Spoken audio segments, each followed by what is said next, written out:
Yes, but you may not have found that key, and I thought that getting that out of circulation was far more important. You realize if I chose to, I could demand a full report from you. Yes, of course you could. But what good would that do you? I've already told you everything I know, bar names, and I can't tell you that without betraying my confidence with the women. I see. We'll let it rest, but one more question. Has this deal you made anything to do with Smith's request to use the barbecue facilities? B. Smith did not manufacture that key, nor to my knowledge has she ever used it. I see. Thank you. Oh, Mr. Reed, please accept my apologies. Well, I suppose I was the obvious suspect. Too obvious.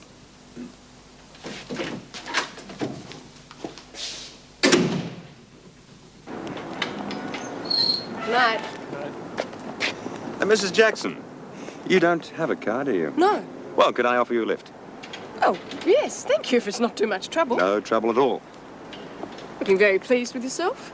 Yes, well, I managed to get to the bottom of that newspaper article today. Really, what happened? I've already given the details to Mrs. Davidson. I think I should leave it to her to tell everybody else. Sure, but you're in the clear. Yes. Oh, by the way, I meant to thank you for not letting on it was my son the police called about. It's all right. It's none of my business.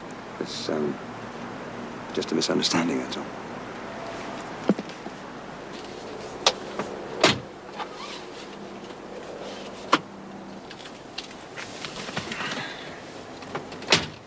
I have a son too, you know. Oh, must be much the same age as your boy. He left home not long after Bill died. Tony's mother died 12 months ago. Tough on them, isn't it?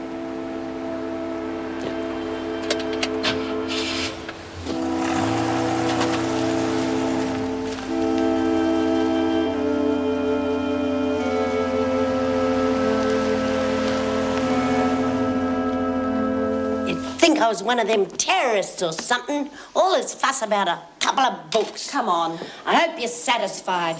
Treating an old woman like this.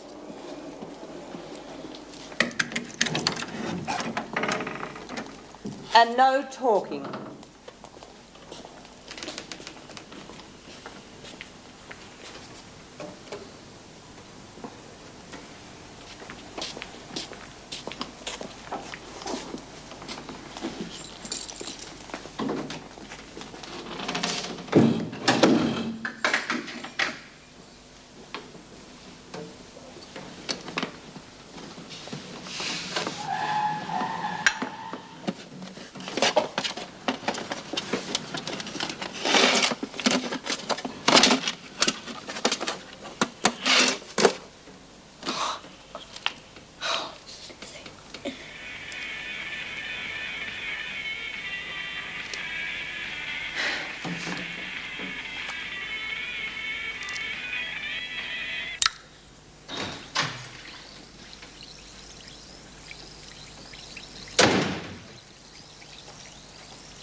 Well, when did you get home? About half an hour ago. And where did you spend last night? With friends. Same kind of friends you had in Adelaide by the look of you. Have you been drinking? Shit, I am 18. Don't you talk to me like that. If you're so grown up you think you can come and go as you please, maybe you better get out and find a place of your own. Well, that's what I intend to do. How do you intend to pay for it? I'm going to get a job. That's what I was trying to tell you last night, only you wouldn't listen. I'm giving up tech.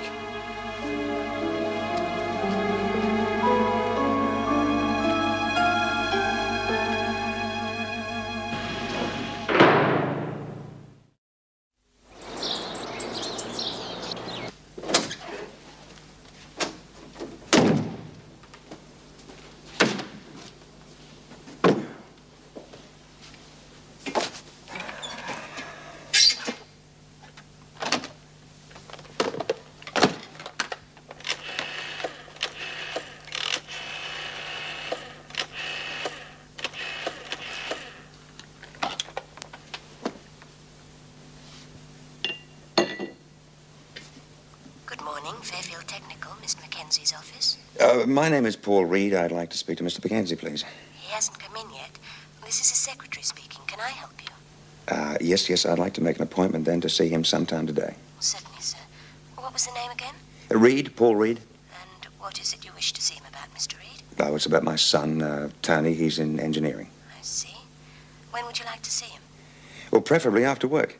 Well, I'm afraid Miss Mackenzie's tied up this evening. Could you make it lunchtime? Yes, that'll be fine, thank you. Good. Say about 1 o'clock? Right. And you've no idea what Latham and O'Connell were fighting about? Neither of them would say, although these days they don't seem to need a reason. Yes, it is getting to be a habit. Well, I suppose we'd better separate them for a while at least. Put O'Connell to work in the kitchen. Is that all? Have you any better suggestion? That's hardly a punishment. Well, I doubt whether punishment would do either of them any good at the moment. The best thing is to separate them and give them both a chance to cool off. What about the send-off for Birdsworth? Well, what about it? Am I to understand they're still to be released from work duties to attend? That's right. Keeping any of her workmates from that would only be punishing Lizzie. And I'm sure you will agree, Miss Bennet, Lizzie has been punished quite enough. You put the little bits on first, then you wait for it to catch, and then you put the big bits on. I know. You've got to screw the paper up real tight. Oh, Lizzie, for Pete's sake. All right. You do it if you're so smart. Hey, what time are you getting out? Oh, about 4 o'clock, the governor said. Is that right, Mrs. Jackson? Yes, Lizzie. Free as a bird, eh? Yeah. Oh, yeah, come on, don't tell me you're going to miss us. Yeah, I reckon. Yeah, get off it.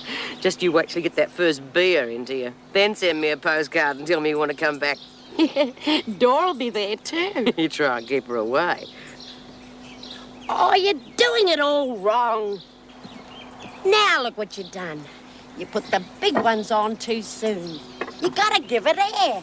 I told you, put the little ones on first and screw the paper up real tight. Like that. Okay, thanks, Jenny. That'll be all. Could you send the next one in, please?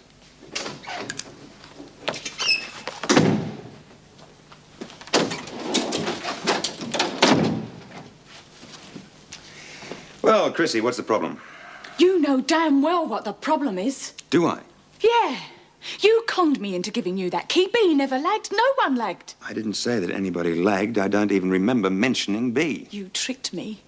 You think you're bloody clever, don't you? What are you going on about? I did you a favor. Favour? What favour? How long do you think you would have lasted in here with a piece of equipment like that? If the staff hadn't got to you, the women would have. I'm surprised you managed to keep it to yourself for so long.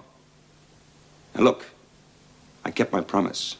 I didn't tell anybody where I got the key from or who gave it to me. Now, what more do you want? How do I know you're telling the truth, though? Don't be a fool, Chrissy. If I'd told anybody, you would have been in a pound by now. Now, look, I'm running late for an appointment. I have to go. Is there anything else? Just don't think you can pull another Swifty like that one, that's all. I'll keep it in mind.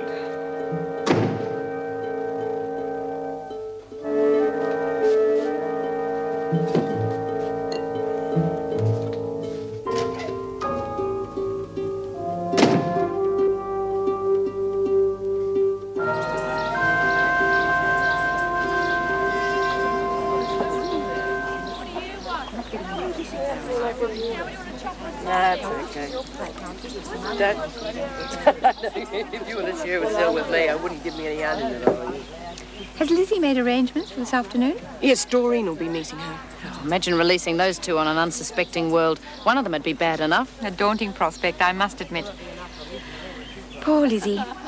It's not going to be easy for her adjusting after all these years. Who's Doreen's parole officer, Hepworth? Yes, I think so. I'll give him a ring and ask him to keep an eye on Lizzie. Well, he's supposed to be very good. He'd need to be to keep Birdsworth out of trouble. Top you up, Mrs. Davidson. Thank you, Lizzie. It's a bonza party. Thanks for letting us have it. Oh, it's not my doing. Obviously, your friends think you're very special. Yeah, they're good mates. I'm going to keep in touch with them. I'm allowed to, aren't I? Of course. You can write. You can even visit if you like. You're not subject to parole conditions. Terrific. And you'll keep in touch too, won't you, Miss Bennet?